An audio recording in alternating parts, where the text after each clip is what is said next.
اللہ الرحمن الرحیم۔ اکثر سوال کیا جاتا ہے کہ اسلام میں عورت کا مقام مرد کے برابر کیوں نہیں ہے؟ اگر اسلام کو سمجھنا ہے تو اس کا بہترین مصدر قرآن ہے۔ آئیے دیکھتے ہیں قرآن میں خواتین کا تذکرہ کس مقام پر کیا گیا ہے۔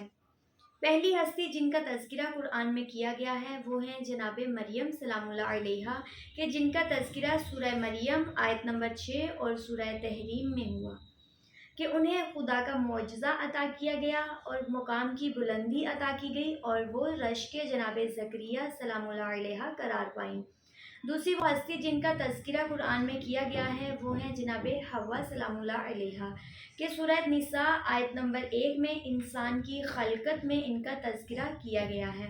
تیسری ہستی جناب آسیہ سلام اللہ علیہ ہیں، کہ جن کا تذکرہ سورہ تحریم آیت نمبر 11 میں کیا گیا ہے، جو فرعون سے نجات اور اس کے ظلم سے دوری کے اختیار کا سبب بنی۔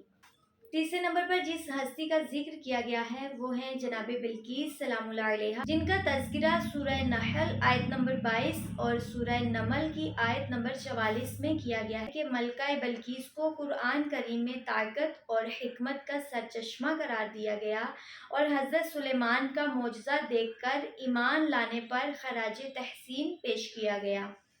اس کے بعد قرآن میں ذکر ہوتا ہے جناب افاحیہ کا، جو مادر جناب موسیٰ سلام اللہ علیہ ہیں، کہ جن کا تذکرہ سورہ قصص آیت نمبر 7 میں ہے، کہ جنہوں نے نبی کو پالا اور فرعون کے کفر کو بے نقاب کرنے میں معین ثابت ہوئیں۔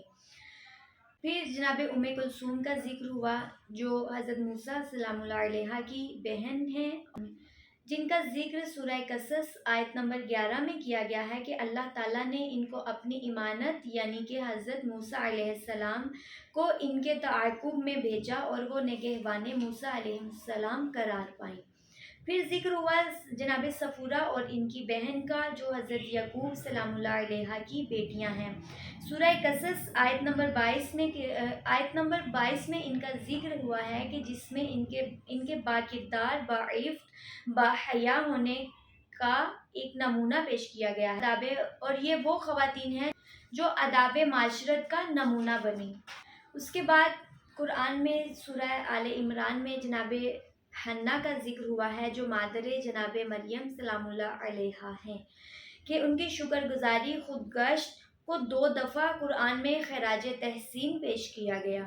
پھر سورہ نور آیت نمبر 11 میں زوجہ رسول ماریہ یا جناب عائشہ کی عفت، پاک دامنی، عزت اور حرمت کی پاسداری کا درس دیا گیا۔ اس کے بعد جناب زلیخا جو عزیز مصر تھیں، حضرت سورہ یوسف آیت نمبر 12 اور سورہ تحریم آیت نمبر 10 میں ان کا ذکر ہوا ہے۔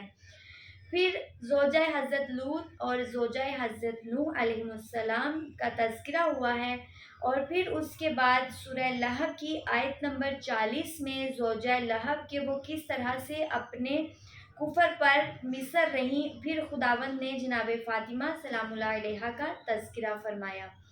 سورہ کوثر کی آیت نمبر 1 میں، کہ جب لوگ رسول کو بے اولادی کا طعنہ دیتے تھے تو تب رسول خدا کو اللہ تعالیٰ نے بیٹی کی صورت میں جناب فاطمہ سلام اللہ علیہ عطا فرمائی اور رسول کی نسل کو ایک بیٹی سے چلایا۔ اور آخر میں جناب خدیجہ سلام اللہ علیہ کا سورہ دوحہ میں خدا کہتا ہے کہ محمد، ہم نے تمہیں کیسی خود مختاری، اقتصادی اور بے نیازی خدیجہ کے طفیل دی۔ اس کے بعد اسلام کو سمجھنے کے لیے دوسرا بڑا جو مصدر ہے وہ ہے سنت محمد صلی اللہ علیہ وآلہ وسلم۔ کیا آپ جانتے ہیں کہ تحریک حقوق نسواں سب سے پہلے کس نے چلائی؟ محمد مصطفیٰ صلی اللہ علیہ وآلہ وسلم نے۔ اور اس کے لیے معاشرے کو سب سے پہلے کس نے للکارا؟ بِأَيِّ ذَنبٍ قُتِلَتْ، کہ کس گناہ کی سزا اس بچی کو دی گئی؟ رسول خدا صلی اللہ علیہ وآلہ وسلم نے باقاعدہ اپنی تعلیمات سے ایک تحریک چلائی اور فرمایا آل عمران کی نسل جناب مریم سے چلی اور آل محمد صلی اللہ علیہ وآلہ وسلم کی نسل جناب فاطمہ بنت محمد صلی اللہ علیہ وآلہ وسلم سے چلی۔ آپ نے بہت سی احادیث بیٹیوں کے بارے میں ارشاد فرمائی ہیں، جن میں سے چند اہم احادیث کا میں تذکرہ آپ کے سامنے کروں گی۔ کہ بہترین اولاد بیٹیاں ہیں، بیٹیاں بہشت کی خوشبو ہیں اور دنیا کا پھول ہیں۔ اگر تم گھر میں داخل ہو تو تمہیں چاہیے کہ تم سب سے پہلا تحفہ اپنی بیٹی کو دو۔ پھر فرمایا جس نے 2 بیٹیوں کو پالا وہ جنت میں میرے ساتھ ہوگا۔ اس کے بعد آپ نے اپنے حسین و جمیل الفاظ سے ارشاد فرمایا کہ بیٹیاں اللہ کی رحمت، سعادت اور عفت کی علامت ہیں۔ بیٹیوں کو رنجیدہ نہ کرو، ان کے دل نرم و نازک ہوتے ہیں۔ بیٹیوں کو رنجیدہ نہ کرو، ان کے دل نرم و نازک ہوتے ہیں۔ بیٹیاں رحمتوں کا سرچشمہ اور زندگی کی اصلاح ہیں۔ اگر تمہارے گھر میں خواتین کی صورت میں ایک زوجہ ہے تو تمہیں چاہیے کہ تم زوجہ سے مہربانی سے پیش آؤ کہ یہی جوان مردی اور غیرت مندی ہے۔ اللہ نے تمہاری عورتوں پر تم سے زیادہ مہربانی اور عطوفت کی ہے۔ تمہارے گھر میں اللہ کی ایک امانت تمہاری زوجہ ہے۔ عورت پر ظلم کرنا شرک کے بعد دوسرا بڑا گناہ ہے۔ محبوب ترین خلق خدا خاتون ہے، ماں کے قدموں تلے جنت ہے۔ پھر آپ نے حدیث میں فرمایا کہ ماں ماں ماں اور پھر باپ، کہ ماں کے بلانے پر اگر تم نافلہ نماز پڑھ رہے ہو تو اس کو ترک کرو اور ان کی خدمت گزاری کو انجام دو۔ پھر فرمایا کہ ماں اور باپ اگر ایک ساتھ پانی مانگے تو پہلے ماں کو پانی دیا جائے اور اس کے بعد تم باپ کو پانی دو۔ رسول خدا صلی اللہ علیہ وآلہ وسلم ارشاد فرماتے ہیں کہ میں نے سب سے زیادہ اہتمام اپنی زندگی میں جناب فاطمہ بنت اسد کے تدفین میں کیا کہ وہ میرے لیے حقوق مادری رکھتی تھیں۔ سنت رسول کا ایک اور احتساب بیان کرتی چلوں کہ انہوں نے عورت کو کس طرح سے معاشی اور معاشرتی لحاظ سے استحکام کیا۔